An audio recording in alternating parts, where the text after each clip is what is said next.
YouTube? Welcome back to my channel. It's your boy D Dyson. My top 10 most anticipated movies of 2024.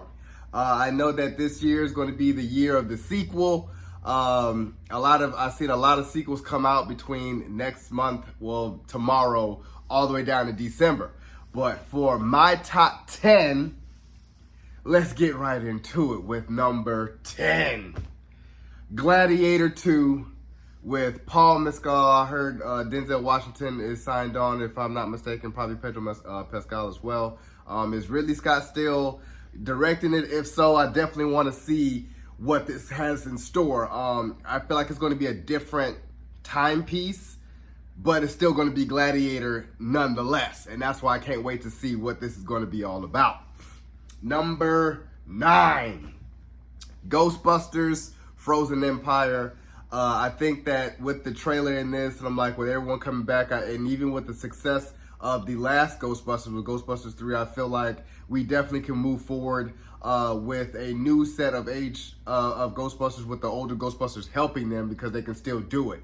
I'm always going to really wish Harold Ramis was around to get the 4 Ghostbusters, because his element to the original 1 and 2 will be none other. That is a huge void that they're going to miss. But nevertheless, I can't wait to see it because Paul Rudd's in it.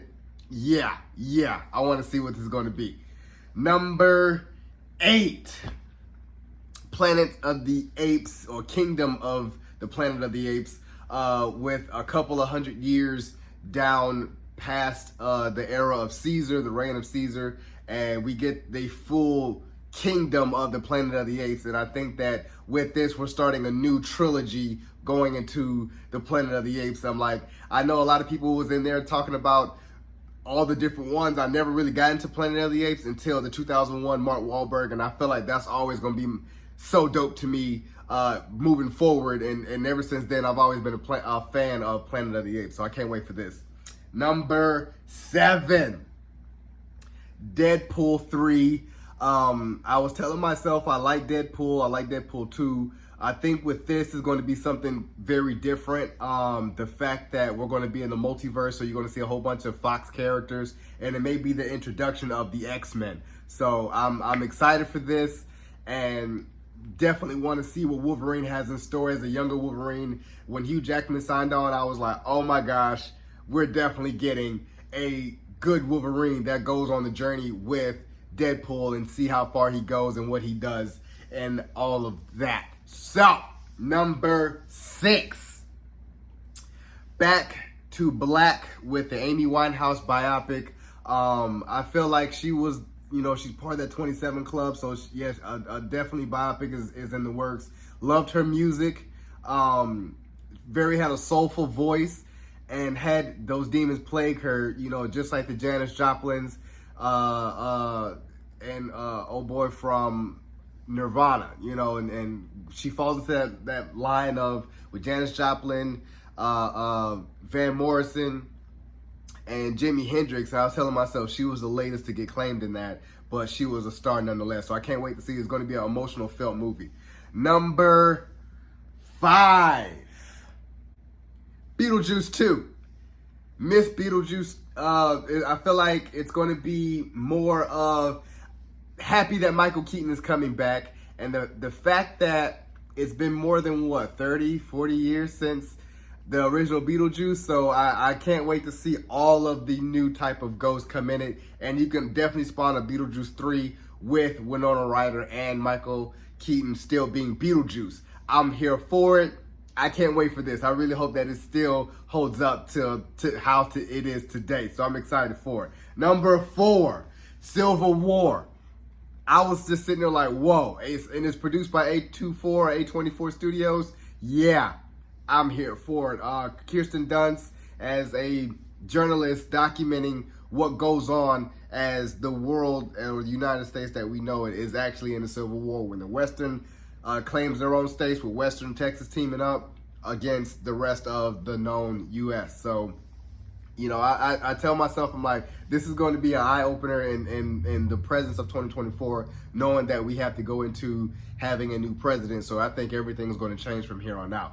Number 3, Godzilla X Kong, or Godzilla and Kong. I can't wait for this to see them team up, kind of go against each other in the beginning, but team up to a new threat, and how they just going to be playing off each other, kind of like a Avengers, battle when you have Tony Stark, Bucky, and Captain America teaming up going against, and just really teaming up going against a baddie. And I'm just telling myself, I'm like, we're here for it. You know what I'm saying? It's about that time for the monsters to kind of click up and do a monster movie, so I'm here for it. Number 2, Dune Part 2. And something about when just seeing the original Dune, I was very bored of it, but I can tell that Star Wars took their inspiration from Dune, and then they made a Dune movie. But I feel like this new set of Dune, it was very slow and boring, but I like the aspect of having high power actors in here to tell the sci-fi story. And it delivered, and that's why I'm so here for it, because seeing the second part of it where the House Paul Atreides, I love to say Atreides, is definitely going to be riding the sandworm, and then actually seeing war. We're going to have a lot more action in here. I think it's going to be well worth it, and it's going to be a huge blockbuster and a huge top 10 at the end of 2024, and I feel like it's going to be Oscar buzz worthy as well. Number 1. And before I get to number 1, honorable mentions, just, what I'm also looking forward to is Inside Out 2, Bad Boys 4, and it was about Venom 3. I'm not really stoked on Venom, but it's still in there to see what they're going to be doing with Venom. And it's about 2 other movies that's in there. I'm kind of like, okay, but it wasn't nothing that really caught my eye other than these movies that's in my top 10. So with that being said, number 1. Hopefully we have a release date for 2024, but that's why it's on the top of my list. Spider-Man Beyond the Spider-Verse. To get that, what we need as far as the trilogy of Miles Morales in the animated world, and he steps over into the multiversal world where we see him in live action, and that's going to be Miles Morales for the next 10, 15, 20 years. And I'm going to be here for it, to tie up his story from the animated version and then going into the live action. I'm like, this is going to be something to behold, and I feel like a movie has never done such a thing that was successful other than like Cool World. If you guys remember Cool World with Brad Pitt and Gabriel Byrne, I believe, was in there, and Kim Basinger. So I was telling myself, I'm like, if you can switch over something like that to have a superhero movie that crosses over, mwah. Because I look at in terms of what if can also be that. Because if you guys remember Doctor Strange, they went through a multiversal world where it was all cartoonish. So I think that's what they're going to be spawning. Like, this is a cartoonish universe that they're in, but it can also transfer over to live action, and I'm going to be here for it. So, if you guys enjoyed my list of my top 10 most anticipated movies of 2024, subscribe to my channel. Post a comment down below. Let me know your guys' list of what movies you guys want to have in your top 10, and subscribe to my channel. It's your boy, D Dyson. Peace.